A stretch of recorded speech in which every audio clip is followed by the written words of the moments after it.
이 시간에 오늘 우리에게 주신 하나님의 말씀 함께 나누겠습니다. 함께 나눌 하나님의 말씀은 시편 23편의 말씀입니다. 우리 함께 합독하도록 하겠습니다. 같이 읽겠습니다. 여호와는 나의 목자시니 내게 부족함이 없으리로다. 그가 나를 푸른 풀밭에 누이시며 쉴 만한 물가로 인도하시는도다.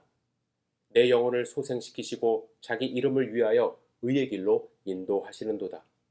내가 사망의 음침한 골짜기로 다닐지라도 해를 두려워하지 않을 것은 주께서 나와 함께 하심이라. 주의 지팡이와 막대기가 나를 안위하시나이다. 주께서 내 원수의 목전에서 내게 상을 차려주시고 기름을 내 머리에 부으셨으니 내 잔이 넘치나이다. 내 평생의 선하심과 인자하심이 반드시 나를 따르리니 내가 여호와의 집에 영원히 살리로다. 아멘. 주실 말씀을 기대하며 잠시 기도드리겠습니다. 사랑과 은혜가 충만하신 아버지 하나님, 주님의 음성을 사모합니다. 말씀하여 주시옵소서. 오늘 시편 23편의 말씀으로 위로를 얻을 수 있도록 인도하여 주시고 여호와는 나의 목자라는 고백을 하는 삶을 살 수 있도록 인도하여 주시옵소서. 주님, 이 시간을 온전히 주님께 의지합니다. 예수님의 이름으로 기도드렸사옵나이다. 아멘.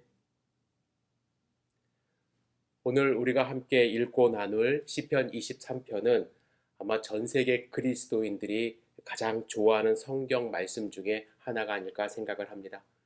성 어거스틴은 시편 23편을 이렇게 말합니다. 고통과 절망과 죽음을 헤쳐나가게 하는 순교자의 시라고 말했습니다. 그리고 일제치하에서 신사참배를 반대하다가 순교한 주기철 목사님은 일본 경찰로부터 모진 고문을 받을 때에 시편 23편을 암송하며 그 고통을 이겼다는 그러한 이야기가 있습니다. 여러분, 2000년 기독교 역사에 있어서 시편 23편은 수많은 사람들에게 좌절과 고통 중에서 위로와 평안, 용기, 희망을 주는 말씀이었습니다. 아마 여러분들도 시편 23편을 통해서 위로와 평안을 한 번쯤 경험해 보지 않으셨을까 생각을 해봅니다. 시편 23편은요, 다윗이 인생의 말년에 자신의 과거, 그동안 살아왔던 날들을 회상하며 기록한 시로 알려져 있습니다. 다윗은 목동 출신으로 이스라엘의 왕이 된 입지전적인 사람 아닙니까?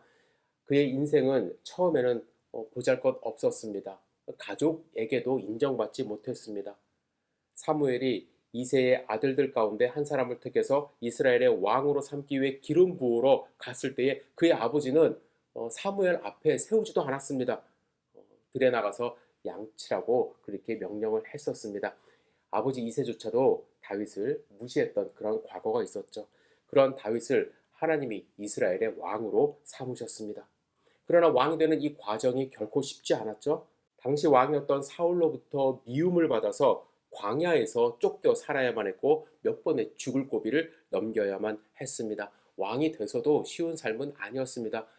밧세바를 범함으로 죄에 빠지기도 했고 또 아들 압살롬에 의하여 반역을 경험하기도 했습니다.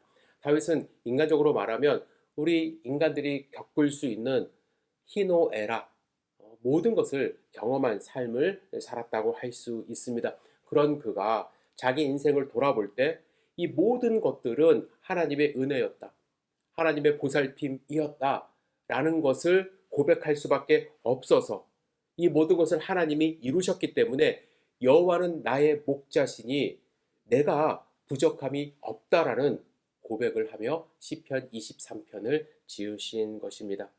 여러분, 여호와는 나의 목자라는 선언은 그가 왕이지만 그는 하나님의 양이라는 고백을 한 것입니다. 스스로 양이라고 고백한 거예요. 왜 그랬을까요? 그는 아마 목동의 삶을 살았을 때 양의 모습을 정확하게 기억했을 거예요. 양의 모습을 보니까 자기와 비슷한 삶을 살았던 것입니다. 또 양을 돌보던 자신을 생각해 보니까 여호와 하나님이 지금 나를 돌보는 목자라는 사실을 절실하게 깨달았기 때문에 여호와는 나의 목자라고 나는 그의 양이라고 선언한 것입니다. 그렇다면 다윗이 삶을 살면서 경험한 하나님은 어떤 하나님일까? 저는 오늘 본문 말씀을 통해서 다윗이 경험한 하나님을 함께 좀 묵상해 보며 우리도 그런 하나님을 우리의 삶 가운데서 경험하기를 바라며 말씀을 나누도록 하겠습니다. 첫 번째로 2절 우리 함께 읽어볼까요? 2절입니다. 시작. 그가 나를 푸른 풀밭에 누이시며 쉴 만한 물가로 인도하시는도다. 하나님은 어떤 분이냐 하면 양이 푸른 초장에 누울 수 있도록 만족함을 주시는 분이라고 고백합니다. 여러분, 양은요 상당히 민감한 동물이기 때문에 푸른 초장에 잘 눕지 않는데요. 몇 가지 조건에 이제 자기가 만족을 해야 비로소 초장에 누울 수 있다고 하는데, 첫 번째는 겁이 많아서 두려움에서 완전히 벗어나지 않으면 절대로 눕지 않는다고 합니다. 양은 빨리 달리지 못합니다. 그렇죠? 막 도망갈 그런 능력이 없어요. 강한 이빨이나 발톱을 갖고 있지도 않습니다. 그래서 다른 동물로부터의 공격에 취약할 수밖에 없어요. 그래서 늘 긴장감을 늦추지 않는다고 합니다. 그래서 두려움에서 완전히 벗어나지 않으면 눕지 않는데요. 여러분, 밀림의 왕자라고 하는 사자를 한번 생각해 보세요. 사자는요, 배만 조금 부르면 그냥 누워 있습니다. 옆에 누가 왔다 갔다 해도 별로 신경 쓰지 않습니다. 두려움이 없기 때문에 그렇죠. 여러분, 양이 누워 있다라는 것은 주변에 확실하게 적이 없이 보호받고 있다라는 뜻입니다. 이것이 만족해야 양은 비로소 누울 수가 있는 거예요. 다윗은 그것을 경험했어요. 하나님의 보호하심, 주변의 적들을 물리쳐 주신 하나님을 경험한 것이죠. 두 번째로요, 양은요 깨끗한 환경에서만 눕는다고 합니다. 왜냐하면 양을 괴롭히는 것은 큰 들짐승들 뿐만 아니라 눈에 잘 보이지 않는 코파리, 기생충이라고 합니다. 그런데 이 코파리와 기생충이 많아지는 환경은 양떼가 한 곳에 오래 머물러 있어서 그들의 배설물이 쌓이는 경우예요.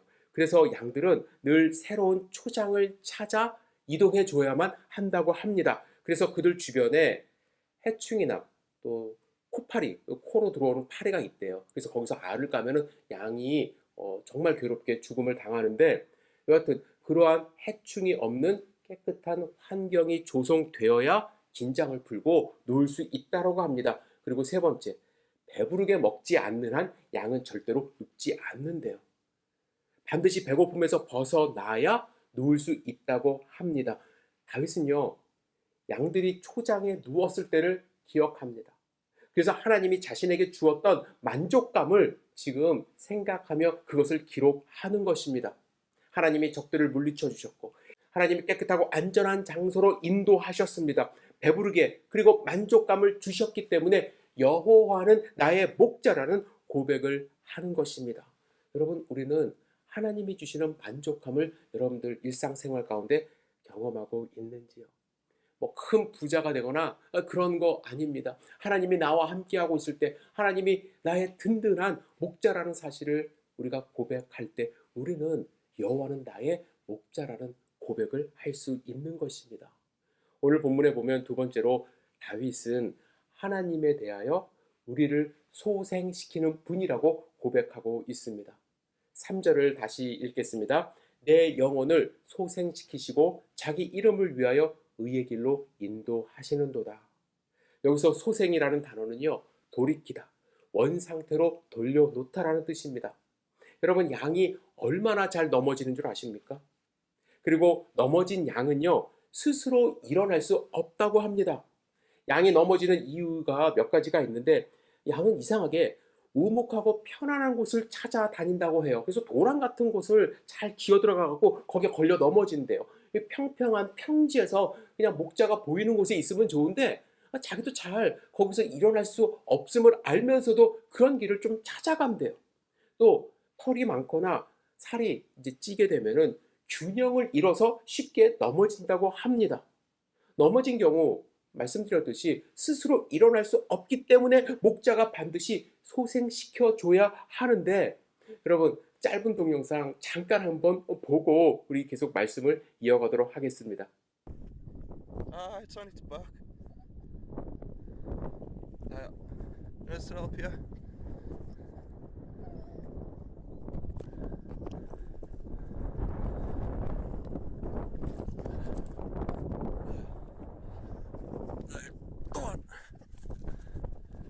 여러분 보셨나요?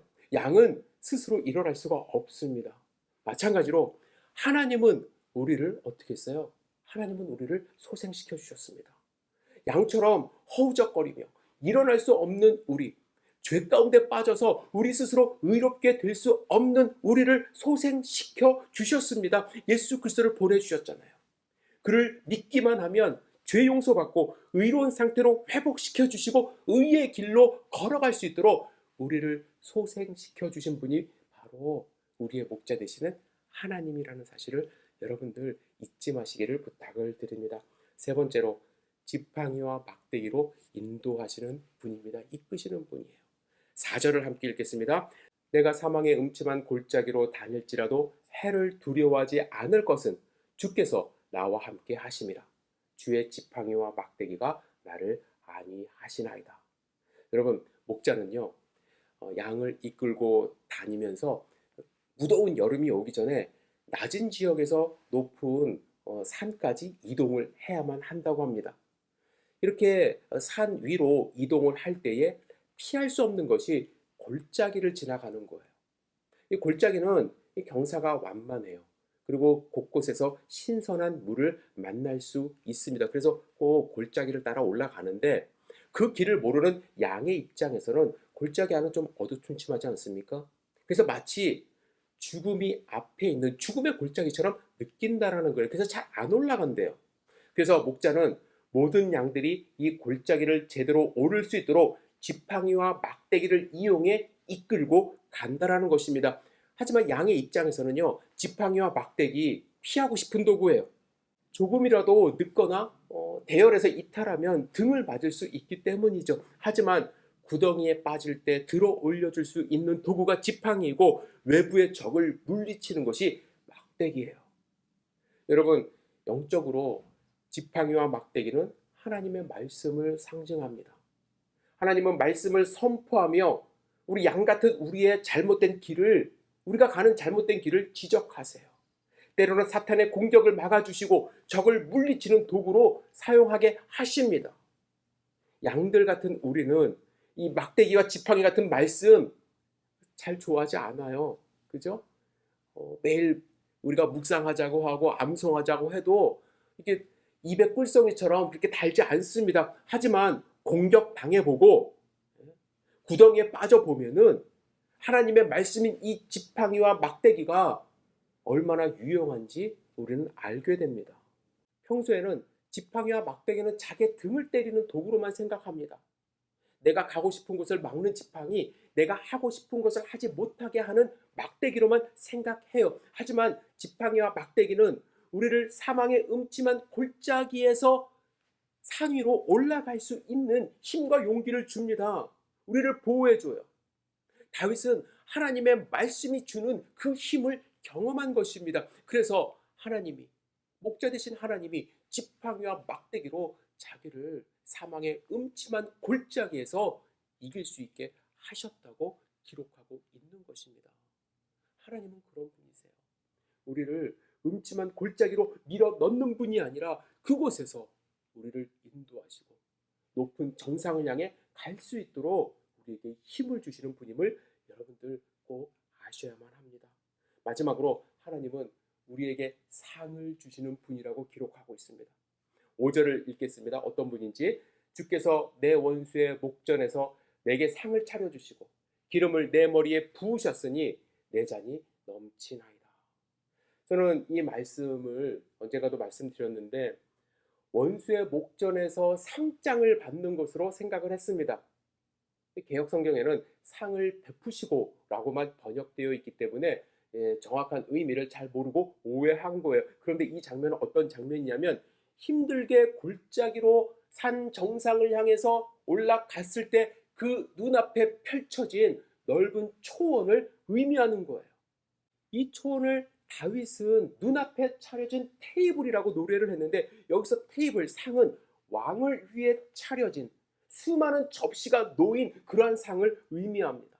하나님은 사망의 음침한 골짜기를 지나온 양들에게 평화와 안식과 풍요를 제공하는 분임을 다윗은 노래하고 있는 것입니다. 원수는 우리를 죽이려 했지만 그 과정을 이긴 양들은 하나님의 보호하심과 공급하심으로 왕 앞에 차려진 엄청난 테이블을 경험하게 되는 것이죠.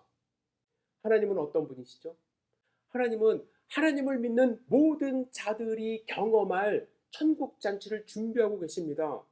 우리는 지금 비록 사망의 음침한 골짜기를 오르는 듯한 힘든 삶을 살고 있지만 이 모든 과정을 목자의 지팡이와 막대기를 의지함으로 끝까지 올라간다면 원수의 목전에서 마음 놓고 먹을 수 있는 엄청난 잔치상이 준비되어 있음을 하나님은 다윗을 통해서 말씀하고 계시는 거예요. 뿐만 아니라 본문에 보면 하나님은 기름 부어 주신대요. 목자는 기름 부어 주신대요. 목자들은 이렇게 정상 위에 오른 양들을요, 한 마리 한 마리 정성껏 머리에 기름을 발라준대요. 왜냐하면 그곳에서 또 코팔이나 진드기가 달라붙을 수 있고요. 또 자기들끼리 부딪혀갖고 머리에 상처가 날 수 있기 때문에 이 모든 것들을 보호하기 위하여 올리브 기름을 듬뿍듬뿍 발라준대요.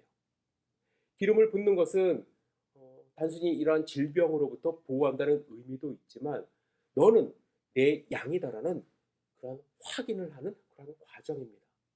하나님은요, 여러분들 한 명 한 명 머리에 기름을 듬뿍듬뿍 부어 주십니다.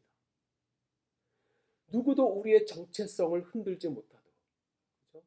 너는 나의 양이다, 너는 내 것이다 라고 하는 그 기름을 하나님은 성령 충만함으로 우리에게 부어주십니다. 하나님은 우리를 구별하시고 우리를 보호하시며 그 천국 잔치에 임할 수 있도록 우리를 인도하는 분임을 여러분들 잊지 마시기를 주님의 이름으로 축복합니다. 여러분, 우리의 목자 되시는 하나님을 믿으십니까? 하나님이 우리에게 하시는 이 모든 일들을 여러분들 경험하고 계십니까? 하나님은 우리를 인도하십니다. 넘어진 우리를 소생시키십니다. 지팡이와 막대기로 사망의 음침한 골짜기를 안전하게 통과하게 하십니다. 원수의 목전에서 상을 차려주십니다. 이러한 하나님, 다윗이 목동 생활을 하면서, 아니 왕위를 누리면서 경험한 이 모든 하나님을 여러분과 제가 함께 경험할 수 있기를 주님의 이름으로 축복합니다. 이때 우리는 마지막 다윗의 고백을 함께 할 수 있는 거예요. 6절 우리 함께 고백해 보도록 하겠습니다. 내 평생의 선하심과 인자하심이 반드시 나를 따르리니 내가 여호와의 집에 영원히 살리로다. 여러분과 저는 하나님의 선하심과 인자하심으로 하나님의 집에, 하나님의 백성으로 영원히 살게 될 것입니다. 이 고백을 여러분들 마음 가운데 꼭 하시고 잊지 않는 하나님의 자녀 백성 되시기를 주님의 이름으로 축복합니다. 여러분, 한 가지만 더 말씀드릴게요. 저희 가정이 이제 미국에 온 지 오늘로 정확하게 10년째 되는 날입니다. 10년, 지난 시간을 돌아보면 참 많은 일들이 있었습니다. 때로는 나의 목자 되시는 하나님을 느끼지 못해서 많이 불안해했었습니다. 방황할 때도 있었습니다. 하지만 지금 이렇게 여러분과 예배드리는 이 순간, 정말 세상의 관점으로 볼 때는 풍족하지 않고 정말 메가처치가 되거나 큰 교회가 된 거 아니지만, 그럼에도 불구하고 하나님이 함께 하심으로 말미암아 하나님의 은혜가 있음을 고백하지 않을 수 없습니다. 때로는 사망의 음침한 골짜기라고 생각했습니다. 때로는 넘어져서 허둥대기도 했습니다. 때로는 코팔이나 진드기의 공격에 어려움 경험할 때도 있었습니다. 하지만 돌아보면 지난 10년, 그리고 이제 앞으로 하나님이 우리와 함께 하실 것임을 저희는 고백하지 않을 수 없습니다. 마찬가지입니다. 여러분들도 미국에 와서 저보다 훨씬 더 오래 사셨을 수도 있고 또 온 지 얼마 안 되셨을 수도 있지만 그 모든 과정 가운데 하나님이 나의 목자 되셔서 채워주시고 인도하시고 보호하시고 결국에는 원수의 목전에서 상을 차려주시고 그래서 내가 여호와의 집에 영원히 거한다는 고백을 할 수 있게 하나님이 만들어 주십니다. 그 하나님, 목자 되시는 하나님을 여러분들 의지함으로써 하루하루 승리하는 삶. 그래서 우리가 힘들고 어려울 때 이 시편 23편 암송하면서 주님과 함께 거하고 주님을 찬양하는 하나님의 백성 될 수 있기를 주님의 이름으로 축복합니다. 기도하겠습니다. 전능하신 주님, 오늘 시편 23편의 말씀을 우리 함께 잠시 묵상해 보았습니다. 주님, 다윗이 경험한 그 목자 되신 하나님, 우리도 함께 경험할 수 있도록 인도하여 주시옵소서. 양 같은 우리를 보호하여 주시옵소서. 약하디 약한 우리와 함께 동행하여 주시옵소서. 그래서 결국에 하나님의 자녀로서, 하나님의 백성으로서 하나님의 기쁨이 될 수 있도록 우리를 지켜주시고 인도하여 주시옵소서. 주님, 우리 귀한 성도님들 한 명 한 명 주님의 이름으로 축복합니다. 주님, 그들의 삶 가운데 하나님이 함께 하심을 결코 잊지 않도록 도와주시고 하나님과 동행하며 승리하는 삶 살 수 있도록 인도하여 주시옵소서. 예수님의 이름으로 기도드렸사옵나이다. 아멘.